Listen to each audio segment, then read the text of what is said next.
Welcome to this week's edition of COVID Church. On this, the 11th Sunday after Trinity Sunday in the season of Pentecost, 23rd of August, 2020. Our call to worship is from Psalm 138.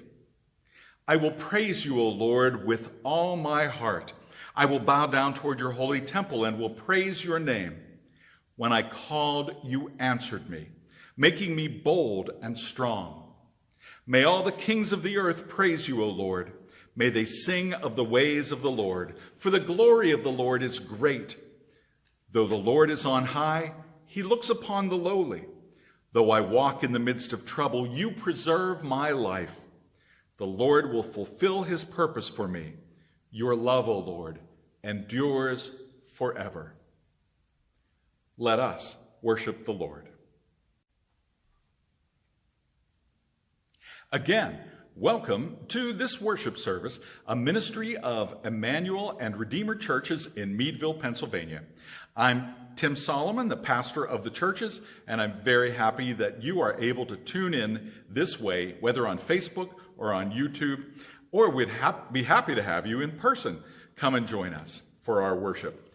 We are looking at a variety of passages as suggested by, interestingly, a new lectionary, Lon Wilson and Pete Murky.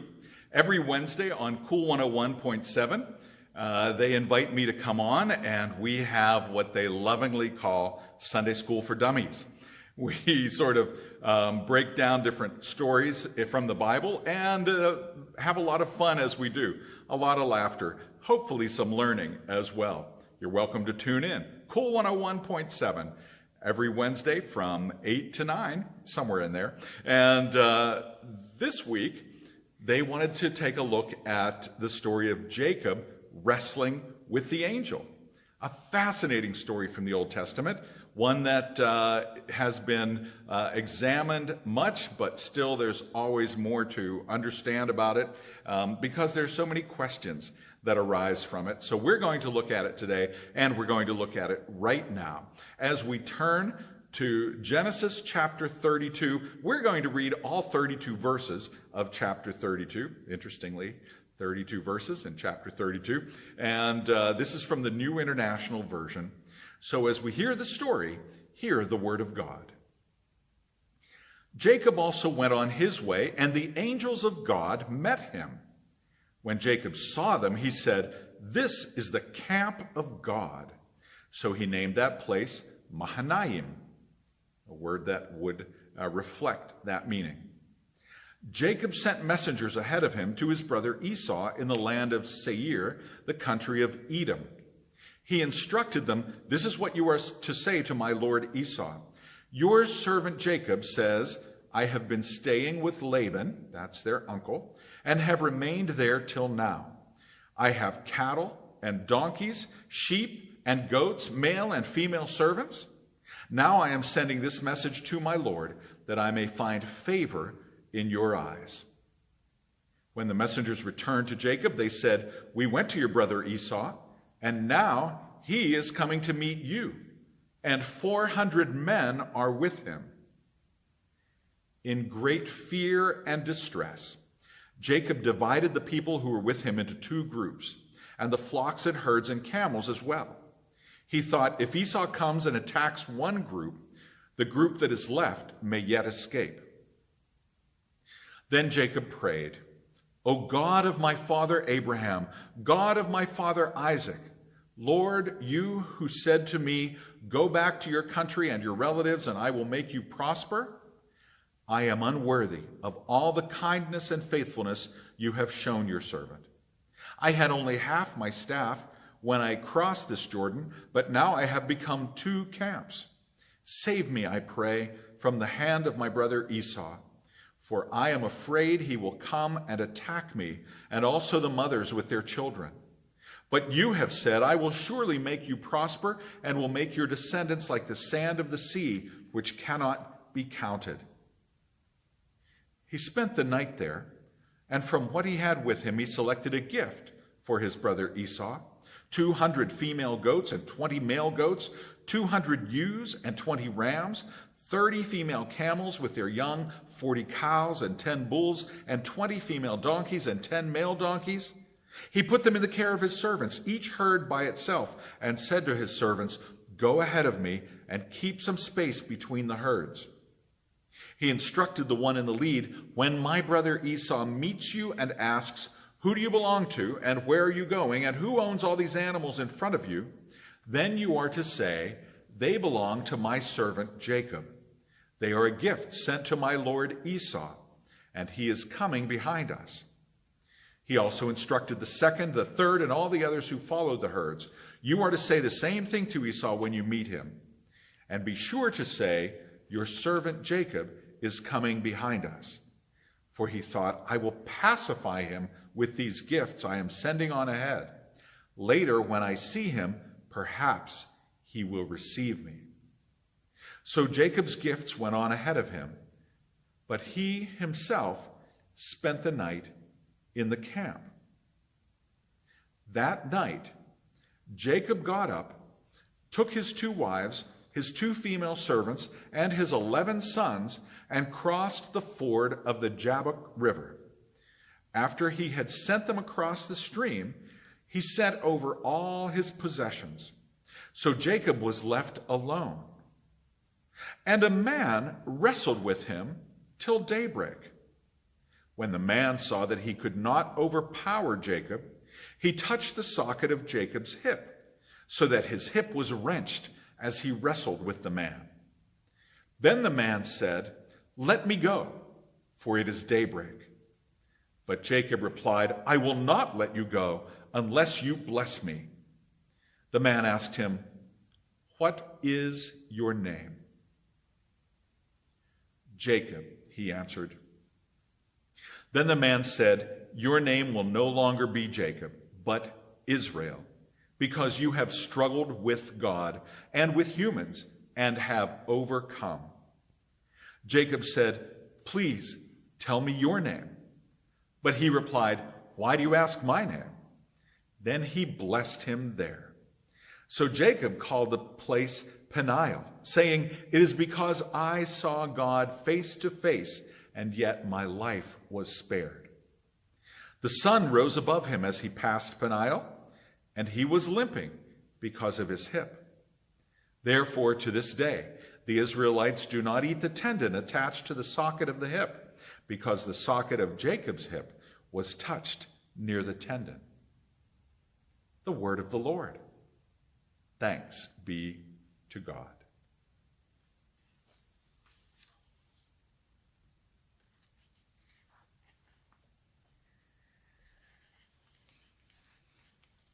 A young man was sitting next to me in one of the 2 chairs provided for men outside the ladies' fitting room, the story goes, in our local department store.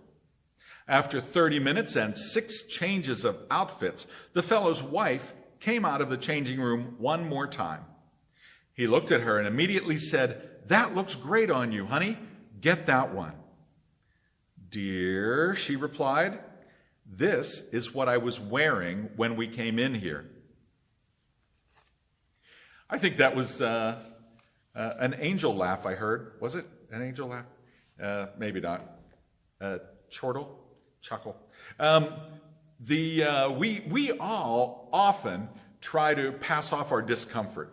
We try to find our own way to make things better, to smooth things over when perhaps we've messed up. Jacob was a pro at doing that.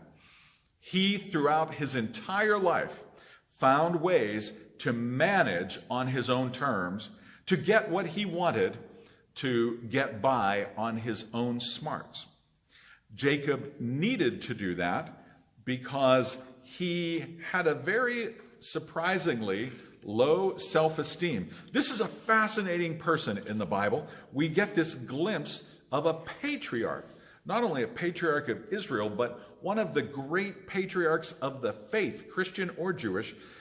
This man, we see him clearly. We learn so much about him and his insecurities and his problems, but also how he came to terms with the Lord and how life-changing that was.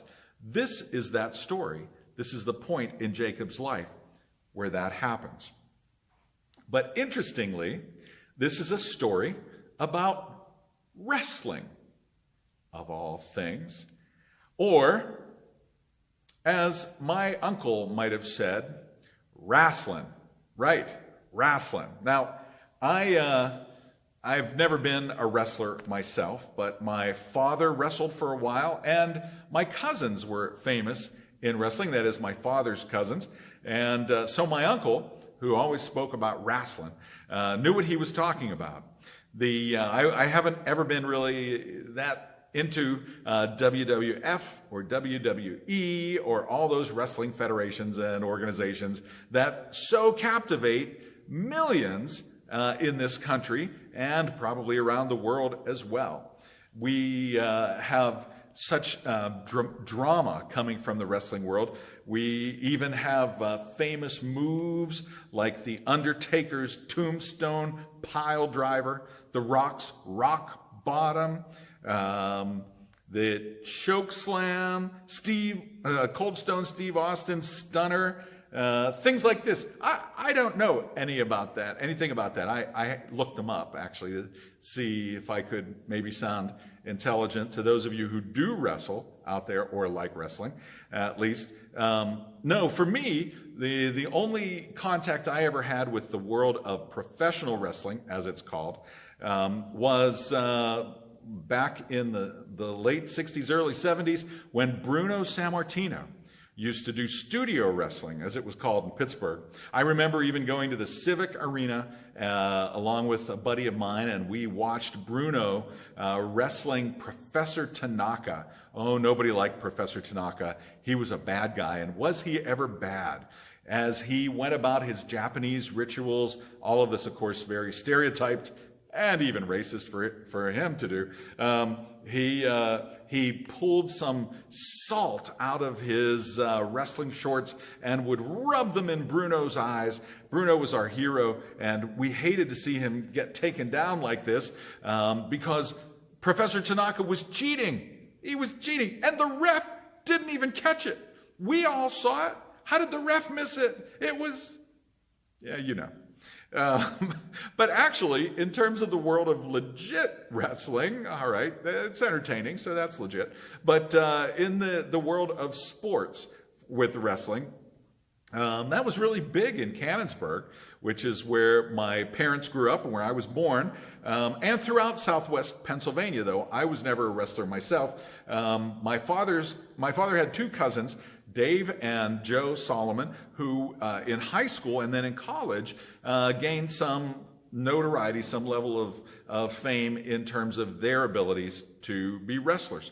In fact, for the longest time, I don't know if this still is the case, but when you'd go into Trees Fieldhouse, you would find, that's the big athletic complex at Pitt, you would find a big banner hanging there of my father's cousin, Joe Solomon. It was pretty impressive. But in order to appreciate Jacob's story, we need to realize a few things, so we'll do a little bit of the backstory. Jacob has a lot of text in Genesis. His story starts in chapter 25 and doesn't end really till chapter 50. Now, not all of that section is about Jacob, but he and his family are in and throughout that entire section of Genesis. Quite a bit of history, or at least of scripture, in that area. And the height of Jacob's story, the personal part of his own story, really comes in what we just heard. Chapter 32, the wrestling match. Oh, yeah. But here's more of the backstory about Jacob. Three things that you need to know. One is that his name is significant because it was given to him at birth based on the circumstances around his birth. Jacob was one of twins. He was a set of twins, and they were, as someone not humorously said, womb mates. Yeah, they were womb mates. But why did I pass that on? And Jacob's name means grappler, wrestler, actually, specifically, literally, heel grabber.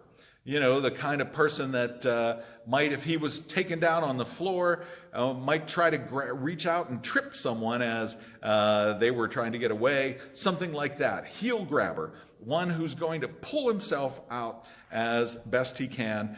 In his mother's womb, he and his brother, twin Esau, were wrestling, were fighting all the time.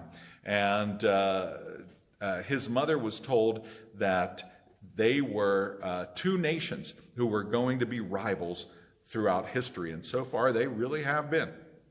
And what we find is that at the point of Jacob's birth, he came out second, but was grabbing his brother's heel as his brother was being pulled out of the womb. Interesting. So he really lived up to that name, Jacob, heel grabber. There are some other aspects of that name that really resonate in the Jewish mind, and so, of course, in the Christian mind as well, as we learn about that.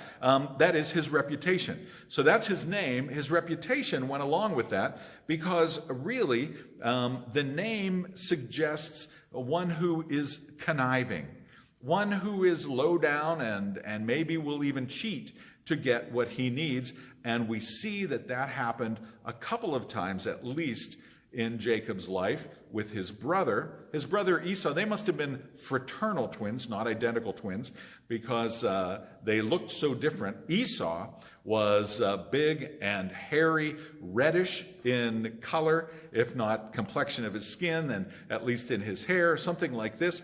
And Jacob was smoother, less hair. And while Esau was one who was an outdoorsman, Jacob was an indoorsman, you might say, even in that day and age when everyone would be living in tents.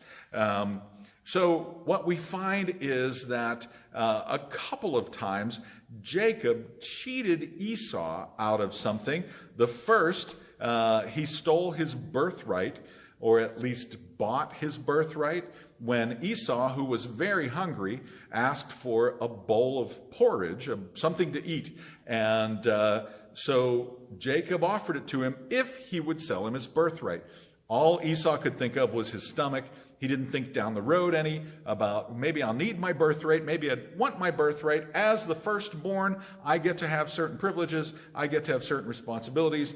He's like, no, just feed me. I want to eat. You can have the birthright. What good does it do me?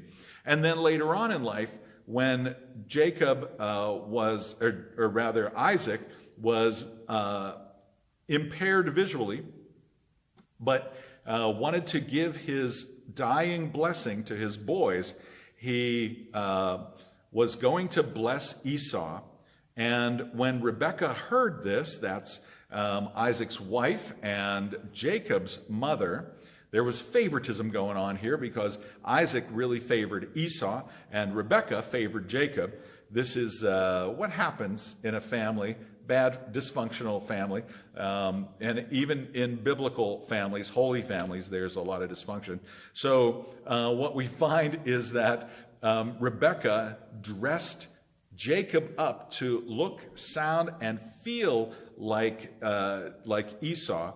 Because when Isaac got close to Jacob to bless him, he felt all the hairiness. It was actually a fur coat from an animal. And so Isaac, though he had his doubts, blessed Jacob in place of Esau. And when all of this was discovered, Esau was furious at what Jacob had done. And so he promised to kill him, and Jacob fled. He fled for 21 years. He was gone that long, during which time he found a wife or two, because he was connived by his father-in-law-to-be, who was also his uncle. And that is an interesting story in and of itself. But what we find about Jacob in terms of a backstory is his name, his reputation, and that he was a wrestler. He was a wrestler. The interesting thing about chapter 32 is its context. Jacob is here about to meet up again, have a reunion with his brother Esau. Long time no see. let bygones be bygones, or I wonder how things are going to go. Jacob was very worried. And even though he had done well for himself by doing things his own way and conniving his way into people's good graces, he was very anxious, very fearful, and very defensive about this meeting with Esau. He even decided to send the flocks and the herds and his family ahead of him. He'll bring up the rear. Very courageous of him, right? Just in case, then, Esau was on the attack, he split up his goods so that into two camps, so that one might escape Esau's wrath, because Jacob realized he deserved Esau's wrath. He deserved it for what he had done. And when he sent messengers ahead to say, hey, we're coming, here are all the good things I'm going to give you, the message came back, Esau is coming to you. And he has 400 men. That's an army. That's an army in that day, a big army that could take anything that Jacob had, because Jacob couldn't match that. So he was terrified. And yet, we find these things about the rest of the story. Jacob sent most of his family on ahead, and that night, before he met Esau, he spent the night alone. He had a lot of wrestling to do with himself, but it turns out he was wrestling with God. Now, I love the way the Bible just kind of casually goes into this. A man wrestled him. This is the only time in the Bible we hear about wrestling. And so it's unusual that it just kind of drops in here. There's a man who was wrestling with Jacob. Yeah, he was there alone. If Jesus were alone in the hills, he would be praying. Other people would be watching for the enemy, Gideon and the others. But here is Jacob alone, and he's wrestling. All of a sudden, he has this wrestling match come up. So here's what we find as this all-night wrestling match goes on. First of all, Jacob is aggressive. He won't let go. He wrestles this man in the dark. He doesn't know who this is, but he's wrestling him and going to hang on all night long, if necessary. And apparently, he's able to do that. Jacob is aggressive. Jacob is persistent. And then ultimately, Jacob is honest. What we find in each of these is that we learn something too about the angel of the Lord, this man that's wrestling with Jacob, God, as it turns out. And so what we find is where Jacob is aggressive, God is accommodating. God comes to Jacob as a wrestler because Jacob is a wrestler. He meets him on his own terms and on his own turf. He meets him in a way Jacob can understand and relate to. You've grabbed heels all your life. You grappler? Now, let's really wrestle. Let's really get to the heart of this and see what we can learn. And I think it's fascinating that the Lord is willing to do this. God comes to Jacob exactly in the form that Jacob needs to understand. And isn't that the story later on in the Bible? When we hear that God, in order to deal with our nature, our sinfulness, accommodates us by coming in a form we can understand, a tiny baby who grows into a man who leads a movement and convicts people's lives and then dies for their sins. Jesus, the incarnation, and then rises again so that we can be forgiven. So Jacob is aggressive, but God is accommodating. Jacob is persistent. This wrestling match lasted all night long. What? I mean, just wrestling at all for a few minutes at a time is exhausting. It's pushing against an opponent who is equally matched to you, and the struggle is exhausting. All night long? That's incredible. But we find that where Jacob is persistent, God is patient. willing to prove a point. Okay, if this is God, no, if this is an angel, if this is a man who's coming on Jacob in the dark to wrestle him, I'm sure he could have taken him. If this were an angel, if this were God, if this were something supernatural, what? Snap his fingers, and do something like that, and the match would be over. God was patient. He wanted Jacob to wrestle all night long. He wanted this kind of outcome.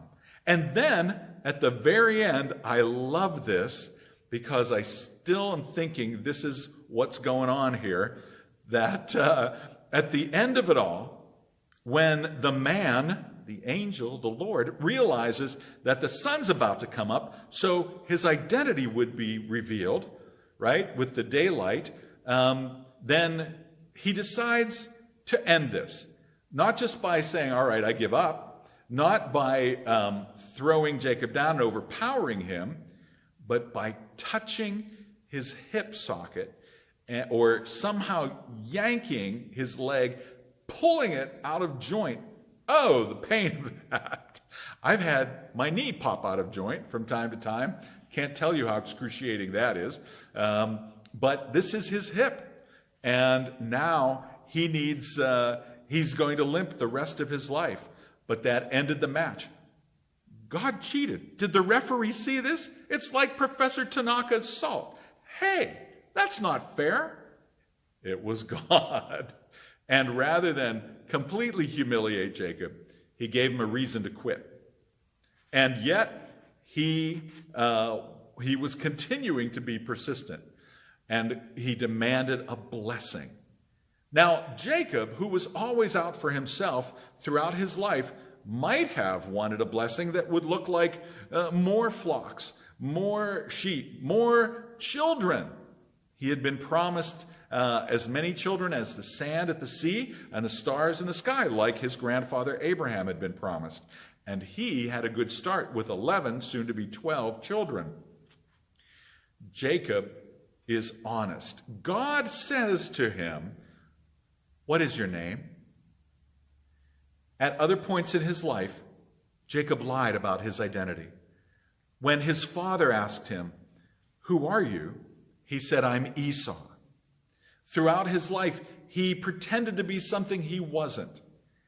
But here, finally, after wrestling with God, he was honest. He said, "I'm Jacob. I am that grappler. I am that cheater. I am that liar. I am that stinker that I've always been just to get what I wanted."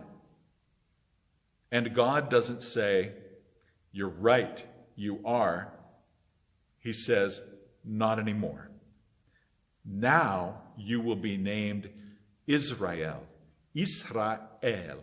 Israel means one who fights with, wrestles with, contends with, strives with God with a good outcome.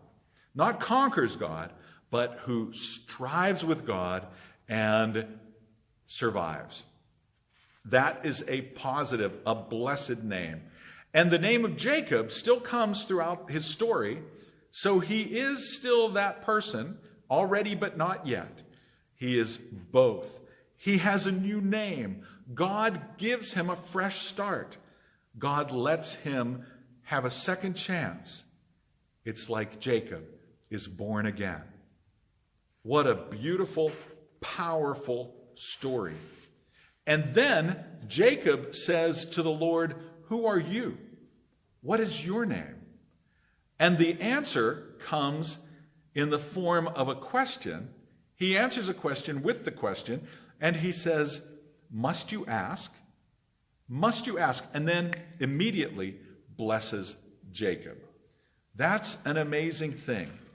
I just gave you a new name. Now you know who I am because my name is part of your name. Israel, God. It's in his name now. The name of Jacob doesn't have the name of God in it anywhere. Though many Hebrew names used El or Yah as part of their name to show they belong to God. This is a beautiful, powerful story. And that blessing and also the reminder of it, the limp, followed Jacob throughout his life. There are times, aren't there, friends, when we wrestle. We wrestle with our own decisions. We wrestle with our own choices. We wrestle with the consequences that we have to live with of how we have existed, how we've made our way through life. But when we wrestle with God and bring it before Him by prayer and come to Him in honesty, then the Lord gives us another chance and gives us a way out, a way that we might still be limping from in the morning and the rest of our lives, but a way that is so much better than the way we chose to live it out. It's a good thing that that's the case, because life should not be in our hands, it should be in the Lord's hands. Christian author and evangelist Bruce Larson tells this story about helping people who were struggling with the decision of whether to surrender their life to Christ. For many years, Bruce Larson said, I worked in New York City and counseled at my office any number of people who were wrestling with this yes or no decision. Should I give my life to the Lord or not? Often, he says, I would suggest they walk with me from my office down to the RCA building on Fifth Avenue. In the entrance of that building is a gigantic statue of Atlas, a beautifully proportioned man who, with all his muscles straining, is holding the world upon his shoulders. There he is, the most powerfully built man in the world, and he can barely stand up under this burden. Now that's one way to live, I would point out to my companion, trying to carry the world on your shoulders. But now come across the street with me.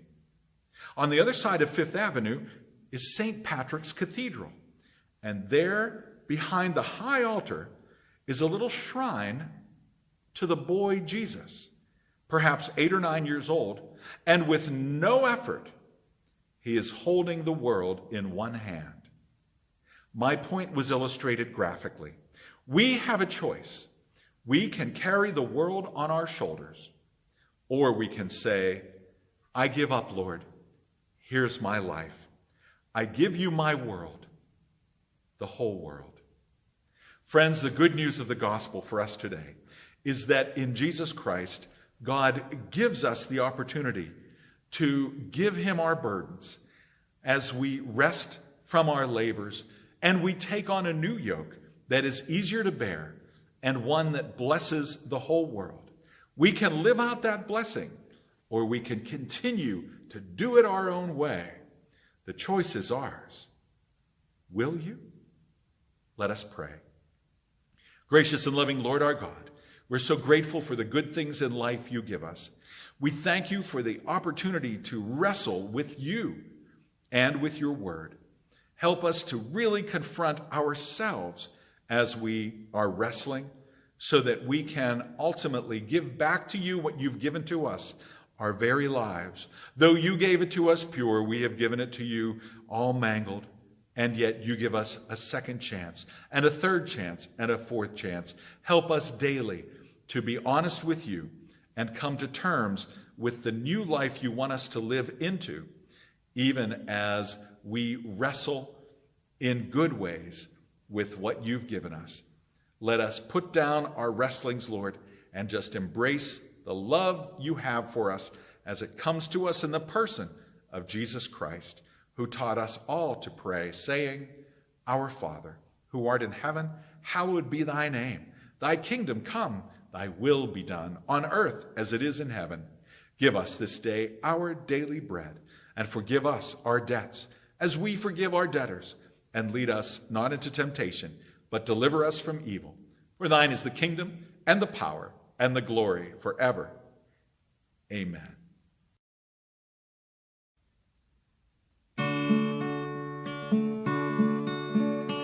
We are climbing Jacob's ladder. We are climbing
Now receive the blessing in the words of Moses.